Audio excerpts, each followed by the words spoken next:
segurar o calor produzido pelo raio solar. Então, pronto, olha só, gente. A gente tem esses conceitos. A atmosfera vai ser a camada gasosa de ar que envolve alguns planetas. Então, nem todo planeta vai ter atmosfera. Mercúrio, por exemplo, é o primeiro planeta e ele não tem atmosfera. Mercúrio não tem atmosfera. Quando a gente fala que uma atmosfera é muito densa, a gente quer dizer que ela tem muitos gases. Tá? Então, ela é uma atmosfera mais grossa, não é uma camada fina de ar, é uma camada grossa de ar. Muitos gases. Ela fica bem fechada. E o efeito estufa é justamente o efeito de aquecer o planeta segurando o calor que é produzido pelos raios solares. Então, olha só, gente. Aqui é o planeta Terra, tá? Então, a gente tem a superfície do planeta aqui embaixo, em verde e azul. E nós temos o Sol emitindo radiação solar, os raios solares aqui em amarelo. Estão acompanhando? Sim. Pronto. Então, o Sol emite radiação solar, cerca de 70% dessa energia é absorvida pela Terra e 30% é refletido de volta para o espaço. Então, entra 70%, 30% é mandado de volta. Sendo que, quando a Terra absorve, ela libera essa energia de volta sob a forma de calor. Ela reflete calor de volta para a atmosfera. Quando esse calor atinge a atmosfera, parte dele é liberado para o espaço, mas a maior parte desse calor fica preso dentro da atmosfera. Então, esse ato de prender o calor dentro do planeta é o que a gente vai chamar de efeito estufa. Estão entendendo isso aí? Uhum. Eu pergunto, o efeito estufa, gente, é um fenômeno natural ou artificial? O que é que vocês acham?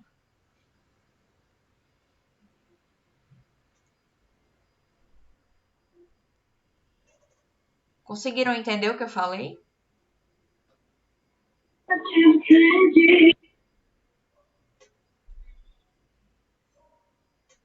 Pessoal, Sim.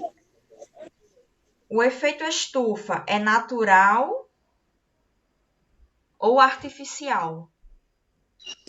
Natural. Natural. Exatamente, é um efeito natural. Ele acontece naturalmente nos planetas que possuem atmosfera. Aqui a gente vai falar da atmosfera terrestre, tá? A gente falou no comecinho sobre a atmosfera de Vênus, mas a gente vai focar no nosso planeta, que é o que a gente conhece mais. Então, portanto, quanto mais densa a atmosfera, ou seja, quanto maior a quantidade de gases que tiver dentro da atmosfera, maior será a temperatura do planeta. Então, no caso de Vênus, ele é o planeta mais quente porque a atmosfera dele é muito densa. Ele chega a ser mais quente que planetas que estão mais próximos do Sol, como Mercúrio, porque Mercúrio não tem atmosfera. Já Vênus tem, então ele consegue segurar o calor da Terra não, o calor do Sol com a sua atmosfera. Então, olha só, gente. No caso da atmosfera terrestre, é uma camada de ar que envolve todo o planeta, uma camada de gases que envolve todo o planeta. Então, a gente tem também o chamado efeito estufa no nosso planeta, graças à quantidade de gases. O que vocês acham que aconteceria com o planeta Terra se a gente não tivesse atmosfera? Não iria ter vida. Ia ser praticamente igual ao Mercúrio. Exatamente. Mas vocês acham que a gente ia morrer queimado ou de frio? De frio. Os dois, basicamente, porque a atmosfera da Terra ajuda, tipo, para que muitos gases do Sol não atinjam diretamente a nós. É como se fosse uma coisa violenta. Mas, assim, a gente iria... a queima aconteceria por conta da radiação solar, porém o planeta seria frio, porque não ia ter como segurar o calor. Então, assim, tem essa questão da radiação e tem a questão do calor. Mas estudos indicam que o planeta seria extremamente frio, chegando a ter uma temperatura negativa, abaixo de zero, se não tivesse atmosfera. Mas vamos falar disso com mais detalhes mais na frente. Então, olha só, gente. O calor do núcleo da Terra. O ar atmosférico, ele existe graças à gravidade da Terra. Tá? Então, existe uma força gravitacional que atrai os objetos na direção do centro da Terra. Então, aqui eu coloquei essa imagem dos bonequinhos ao redor da Terra e a setinha na direção do centro da Terra. É por isso que quem está no Polo Sul, no meio do planeta, não cai, porque todos os objetos, todos os corpos, são atraídos na direção do centro da Terra.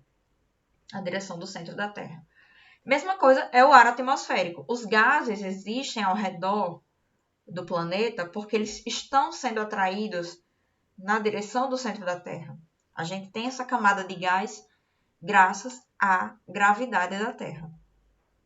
Então, é uma camada que se estende por vários quilômetros, tá? Desde a superfície do chão até o espaço sideral. Então, ela vai começando bem forte, bem concentrada, e à medida que ela vai se aproximando do espaço, ela vai ficando mais fina, com a quantidade de gases bem menor, até desaparecer completamente. E com isso a gente consegue dividir a atmosfera em 5 camadas. Tô compreendendo até aí, gente?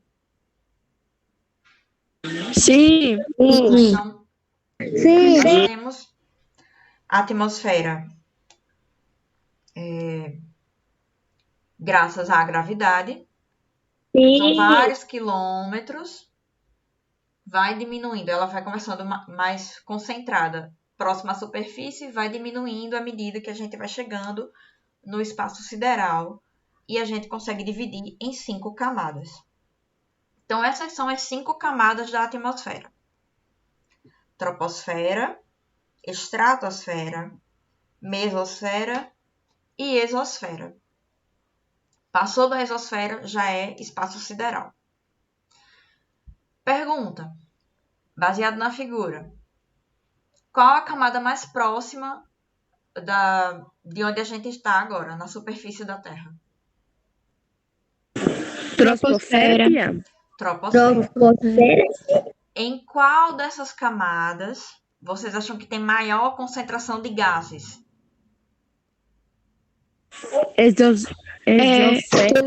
A troposfera.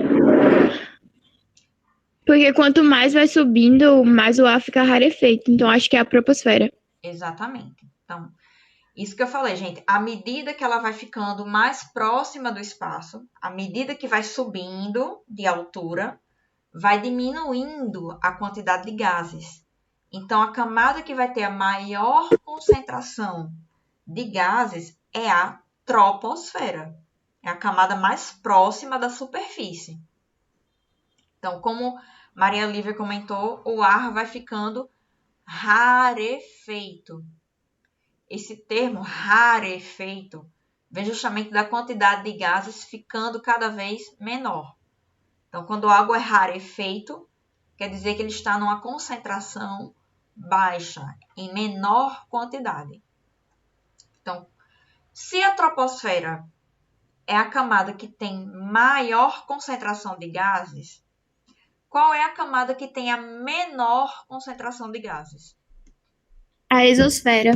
A exosfera, tá? Então, à medida que vai chegando lá na superfície, nós temos a menor quantidade de gases. Então, olha só, gente. Vamos falar da troposfera, que ela é a camada mais próxima. Então, como característica geral, ela tem a maior quantidade de gases, é a camada mais próxima de nós, então nós vivemos na troposfera. E a troposfera, ela vai apresentar movimento dos gases. Só um instante que eu vou espirrar. Pronto. A troposfera, ela apresenta a movimentação dos gases, que a gente vai chamar de correntes de convecção. Então, o ar, ele vai ser dividido em ar quente e ar frio. O ar quente, que vai ser representado aqui pela setinha em vermelho, ele é um ar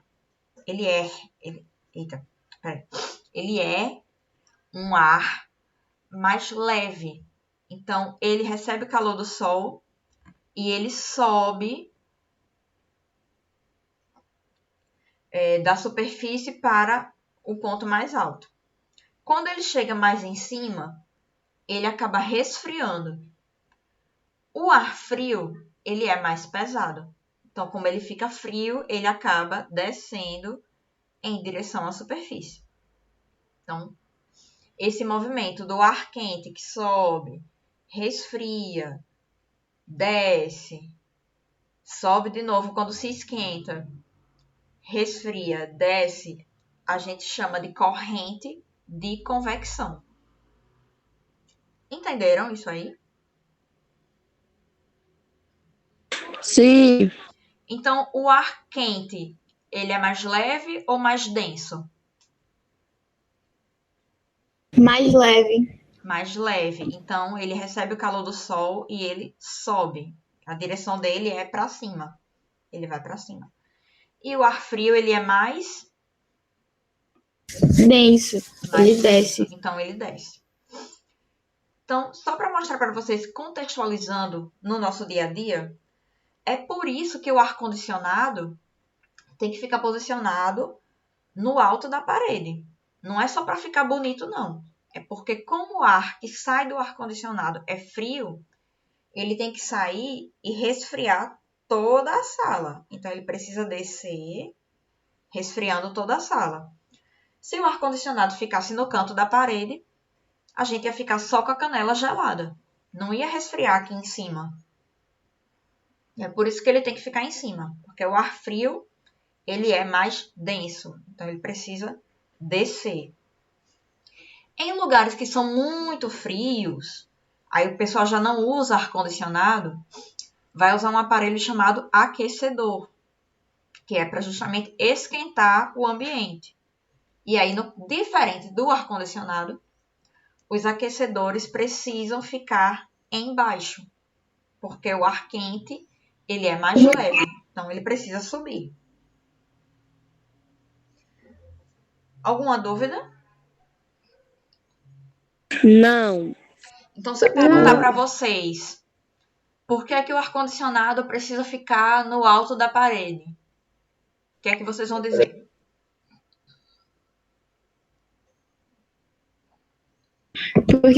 Porque o ar-condicionado vai gerar ar frio e o ar frio é mais denso. Exatamente, ele é mais denso, então ele precisa resfriar a sala toda. Se você coloca ele embaixo, ele não sobe. Ele é pesado, ele vai ficar ali embaixo na sala e não resfria. Então, os ar-condicionados eles são colocados numa posição alta para poder resfriar o ambiente todo. Vamos seguindo. Lembrando que eu estou gravando a aula, tá? A atmosfera, gente, ela é formada por diversos conjuntos de gases, tá? Então, a gente tem gás de nitrogênio, gás carbônico, gases nobres e vapor de água também, que aqui não está descrito na figurinha. Então, olhando para a figura, qual é o gás que está em maior quantidade na atmosfera? Nitrogênio. Gás nitrogênio. Nitrogênio, com 78% de presença na atmosfera. Qual é o que está em segundo lugar? Oxigênio. Gás oxigênio está em segundo lugar, com 21%. Depois a gente tem uma menor quantidade de gás carbônico. E os gases nobres, se a gente fosse separar um por um, aí teria uma quantidade bem menor. Só que quando a gente junta todos num grupo só, aí eles formam 1%. Mas eu vou explicar os gases com mais detalhes um pouquinho mais na frente. A gente vai ver um por um. Qual desses gases aí é o que a gente respira? Oxigênio. Oxigênio. Mas a gente basicamente só respira oxigênio, porque é tudo junto. Não dá pra só respirar, tipo, oxigênio. Travou aqui, Lívia. Repete pra mim, por favor. É porque não dá pra gente não só respirar oxigênio, porque é uma variedade, porque tá tudo junto. Não dá pra só respirar oxigênio. Você acha que a gente consegue respirar normalmente outros gases? Quais? Não, tipo assim, gás, um exemplo, o nitrogênio, como tá em maior variedade, ele é meio que se junta com o oxigênio, meio que assim, eles se complementam. Tipo, não dá a gente só pra respirar o oxigênio puro. Vamos lá. A gente vai falar isso sobre o sistema respiratório um pouco mais na frente. Nem tá no livro de vocês, mas eu acho que é importante a gente falar sobre isso depois. Apesar dos gases estarem misturados na atmosfera, a gente só consegue respirar, ou seja, puxar para dentro do corpo o oxigênio, tá? Sob condições naturais, claro. O nitrogênio a gente adquire também para o nosso corpo, porém não é através da respiração. Eu vou mostrar para vocês como é que a gente adquire o nitrogênio. Mas eu estou falando desses dois especificamente porque eles são extremamente importantes para o desenvolvimento do corpo humano. O oxigênio na respiração e o nitrogênio para a estrutura do nosso corpo, para a estruturação do nosso corpo. Existe algum ser vivo que respire gás carbônico? As árvores, tipo as plantas. Exatamente, as plantas. Então, nós quando respiramos, puxamos o gás oxigênio para dentro do corpo. E na hora de expirar, de liberar o gás que está saindo do nosso corpo, qual é o gás que a gente está liberando? Gás carbônico. Gás carbônico. Então, a gente inspira oxigênio, expira gás carbônico. E as árvores, as plantas de modo geral, na verdade, elas puxam gás carbônico da atmosfera e quando elas vão liberar a transpiração delas, elas liberam vapor de água e gás oxigênio. Então, nós somos o contrário das plantas. Nós inspiramos oxigênio, liberamos gás carbônico. As plantas absorvem, gás carbônico, liberam oxigênio. Então, o oxigênio, ele vai estar presente numa quantidade menor que o nitrogênio, porém, todos os animais absorvem gás oxigênio na respiração. Existe uma outra propriedade do gás oxigênio, que é o poder de combustão, que é, na verdade, a queima. O ato de tocar fogo em alguma coisa só existe graças ao oxigênio. Toda combustão, toda queima só vai existir em presença de oxigênio. Então, aqui a gente tem um exemplo de como o oxigênio é importante. Você tem uma vela, vocês estão vendo a figurinha, né? Sim. Sim. Tem a vela acesa e uma pessoa vai e coloca um copo em cima da vela. Vai chegar um momento que essa vela vai apagar. Por quê? Quando todo o oxigênio acaba. Sem oxigênio. Exatamente. O oxigênio que ficou dentro do copo foi consumido pela vela e acabou. No momento que acabou o oxigênio, não tem mais como ter queima e por isso a vela apaga. Todo o processo de queima, toda vez que um fogo for aceso, é porque existe oxigênio no ambiente. Em um local que não tenha oxigênio, não é possível que haja fogo. Não é possível que haja combustão. Tá? A gente vai, quando for falar do processo de queima, a gente fala o nome combustão.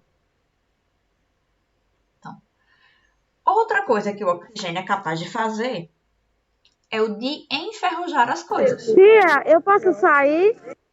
Sair por quê? Porque o celular da minha mãe tá descarregando, porque o meu descarregou. Bote o nome no chat. A gente tem ainda 1 minuto de aula. Tá certo. Então, outra coisa que o oxigênio é capaz de fazer é o de enferrujar as coisas. Tá? A ferrugem, ela existe. E o termo técnico para ferrugem é chamado de oxidação.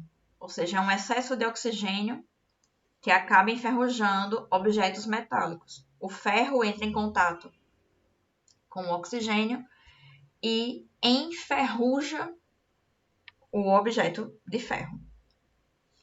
Então, gente, eu vou encerrar aqui. Por favor, coloquem o nome de vocês no chat. E eu vou mandar Tchau. E eu vou mandar um textinho para o senhor